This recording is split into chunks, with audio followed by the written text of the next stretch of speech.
kerajaan itu ada dua orang putri raja yang cantik jelita, namanya Candrakirana dan Dewi Galuh. Suatu hari, kerajaan Daha kedatangan seorang pangeran dari kerajaan Kahuripan.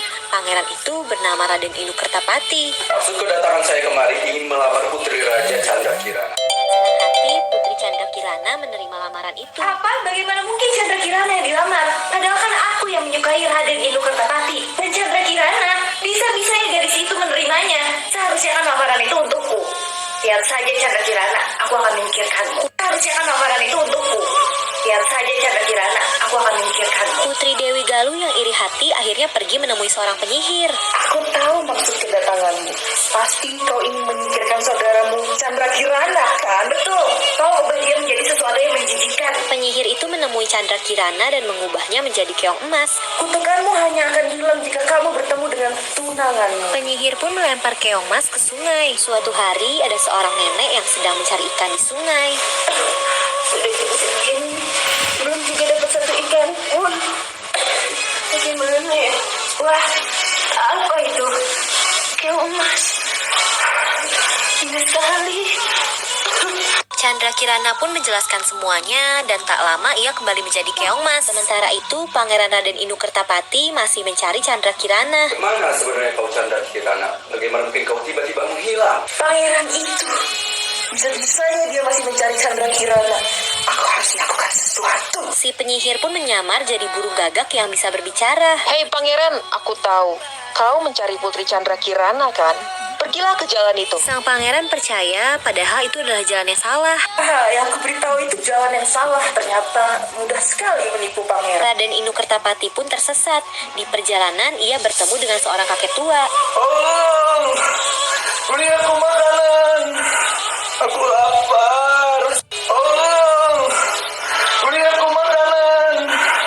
Aku lapar. Sang pangeran menolong kakek itu dan ternyata ia adalah kakek yang sakti. Kau mencari tunanganmu kan? Dia ada di desa Dodapan.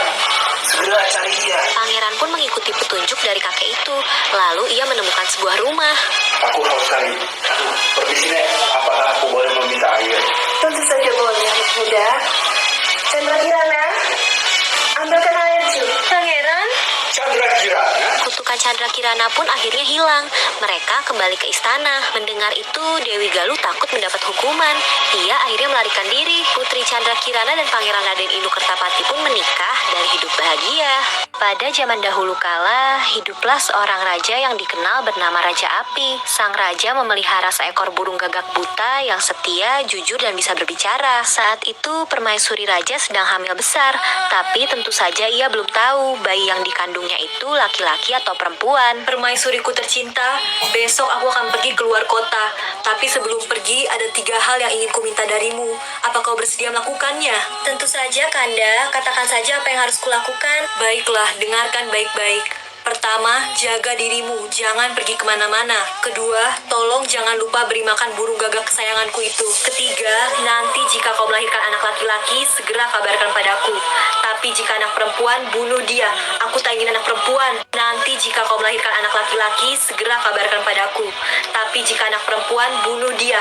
Aku tak ingin anak perempuan. Keesokan harinya, Raja Api pun berangkat. Setelah itu, tiap hari permaisuri gelisah karena teringat permintaan dari raja. Tak lama, permaisuri akhirnya melahirkan. Bayinya perempuan yang cantik sekali.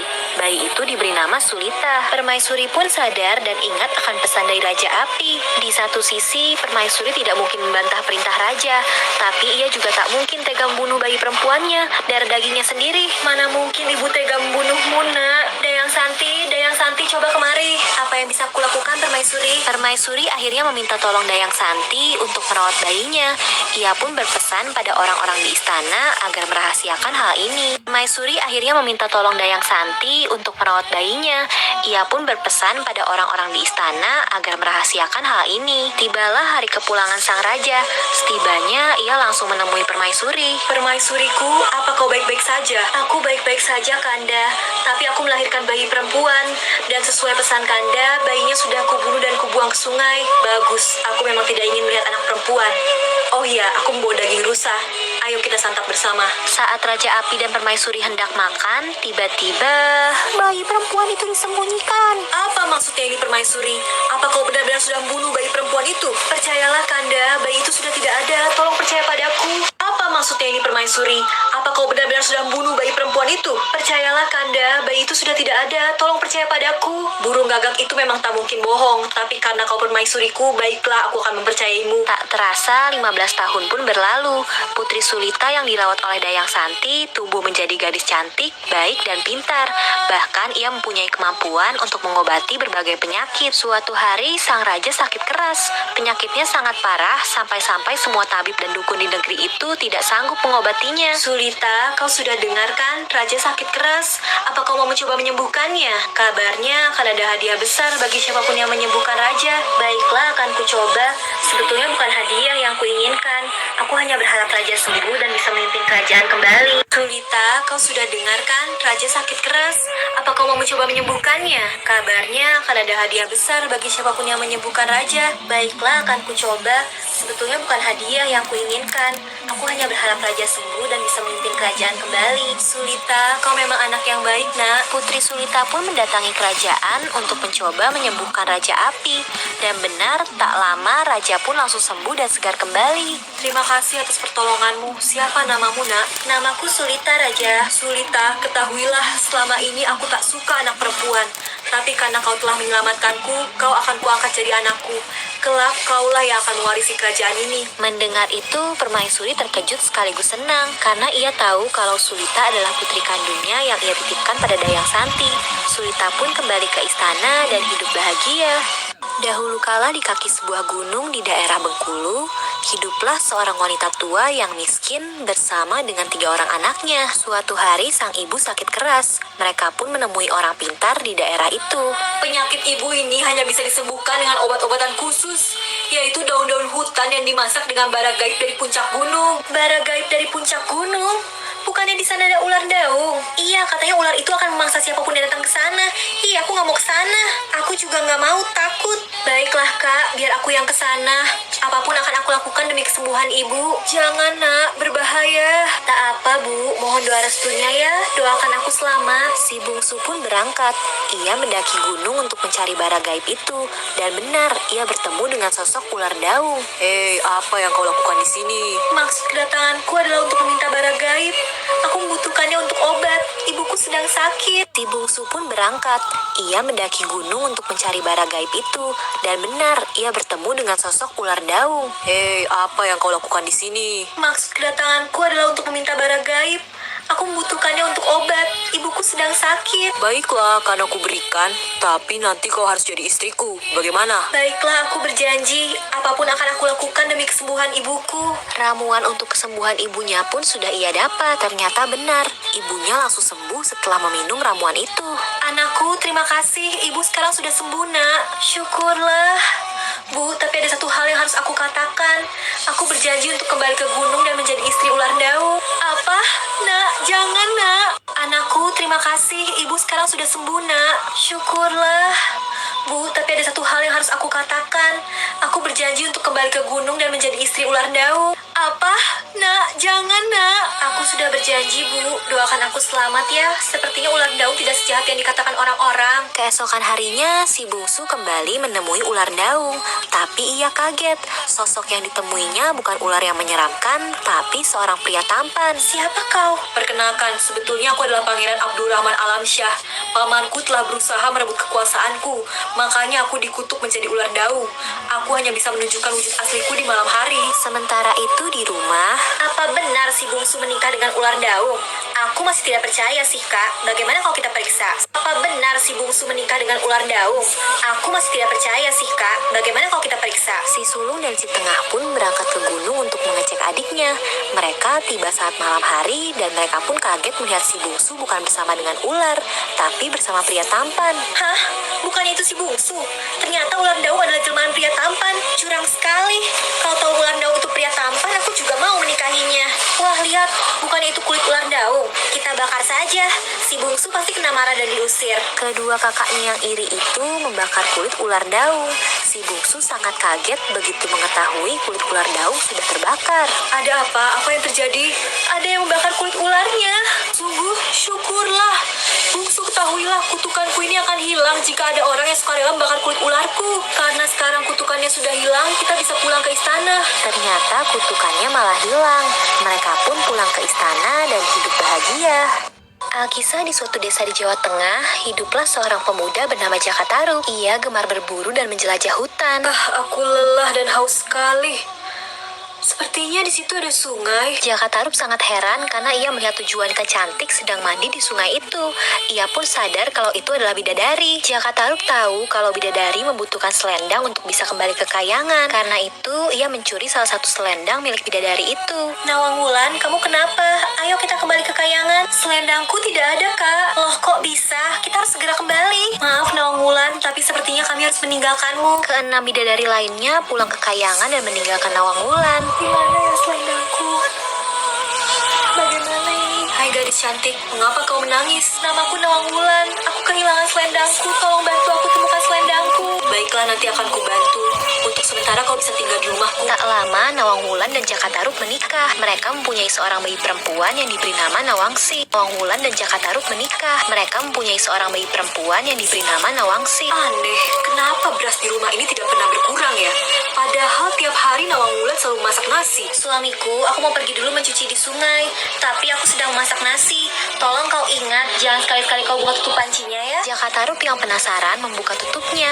Ia terkejut karena Nawang Wulan hanya memasak beberapa butir beras. Pantas saja persediaan beras di rumah mereka tidak pernah habis. Suamiku, apa yang kau lakukan? Nawang Wulan kehilangan kesaktiannya memasak nasi. Mereka kini membutuhkan beras yang banyak. Lama-kelamaan persediaan beras mereka mulai menipis. Tiba-tiba Nawang Wulan melihat selendangnya ada di dasar tempat penyimpanan beras. Ternyata selama ini ada di sini. Jadi Jakatarup lah yang telah mencurinya. Selama ini kaulah yang telah mencuri dan menyembunyikan selendangku. Tega sekali kau Jakatarup. Maafkan aku Nawang Wulan. Aku akan kembali ke kayangan. Jangan pergi. Bagaimana dengan Nawangsi? Sekali-sekali aku akan melihat dia. Tapi kau bukan lagi suamiku. Kau telah menipuku. Akhirnya Nawang Wulan pun bisa pulang ke kayangan dengan selendangnya. Pada zaman dahulu kala, ada sebuah kerajaan yang dipimpin oleh seorang raja bernama Banterang. Suatu hari saat sedang berada di hutan, sang raja bertemu dengan seorang gadis cantik yang terlihat sedang berlari. Hei, siapa kau? Namaku Surati Paduka. Ayahku adalah raja dari kerajaan Klungkung. Tapi beliau gugur di peperangan, makanya aku harus lari dari kejaran musuh. Kalau begitu Surati, ikutlah aku ke istana. Di sana kau akan lebih aman. Baiklah Paduka. Tak lama, Raja Banterang dan Surati saling jatuh cinta. Mereka akhirnya menikah. Suatu hari saat Raja Banterang pergi berburu, kakak kandung Surati yang bernama Rupaksa datang menemui Surati. Surati adikku, suamimu itu yang membunuh ayah kita. Kita harus balas dendam. Tidak kak, justru Raja Banterang yang menyelamatkanku. Aku berhutang budi padanya. Surati, dengar kata kakak, kita harus membunuh suamimu. Tak mungkin aku melakukannya kak. Surati, dengar kata kakak, kita harus membunuh suamimu. Tak mungkin aku melakukannya kak. Kau ini... Ya sudah, simpan ikat kepala ini di bawah tempat tidurmu. Anggap ini kenang-kenangan dariku. Di perjalanan pulang dari berburu, Raja Banterang bertemu dengan Rupaksa. Paduka, tunggu sebentar. Tuan dalam bahaya. Istri Paduka, yaitu Surati, merencanakan sesuatu untuk mencelakai Tuan. Hei, kau jangan bicara sembarangan. Istriku tidak mungkin seperti itu. Percayalah pada saya. Nanti jika Paduka pulang, periksalah di bawah tempat tidur. Tuan akan menemukan ikat kepala. Itu adalah milik pesuruh istri Anda yang berniat membunuh Paduka. Baiklah, nanti akan kuperiksa. Hahaha, kena tipu kau Raja. Sesampainya di istana, Raja langsung memeriksa tempat tidur Surati. Dan ternyata benar, Raja menemukan ikat kepala. Apa ini Surati? Ternyata benar kata laki-laki itu. Kau berencana membunuhku ya? Apa maksudnya Kanda? Ikatan kepala itu punya kakakku. Tadi dia memang kesini. Apa ini Surati? Ternyata benar kata laki-laki itu. Kau berencana membunuhku ya? Apa maksudnya Kanda? Ikatan kepala itu punya kakakku. Tadi dia memang kesini. Cukup Surati, kau jangan bohong. Kanda, aku tidak bohong. Apa yang harus aku lakukan agar Kanda percaya padaku? Surati pergi ke tepi jurang dan Raja Banterang mengikutinya. Kanda, biarlah air sungai ini yang membuktikannya. Aku akan menjatuhkan diriku. Jika air sungai ini berubah menjadi keruh dan bau, berarti aku yang bohong. Tapi jika air ini berubah jadi bersih dan wangi, berarti aku berkata jujur. Setelah menjatuhkan dirinya, air sungai itu terlihat jernih dan menjadi harum. Raja Banterang pun menyadari kalau Surati tidak bersalah. Sejak itu, tempat itu disebut Banyuwangi. Surati, maafkan aku. Ribuan tahun lalu di sebuah pondok di tepi hutan, ada seorang putri bernama Dayang Sumbi. Suatu hari ia sedang menenun, tapi benangnya jatuh ke lantai. Mana ya benang itu? Baiklah, aku berjanji, siapapun yang mengambilkannya, jika laki-laki akan kujadikan suami. Dayang Sumbi kaget karena benang itu dibawakan oleh si Tumang, seekor anjing penjaga.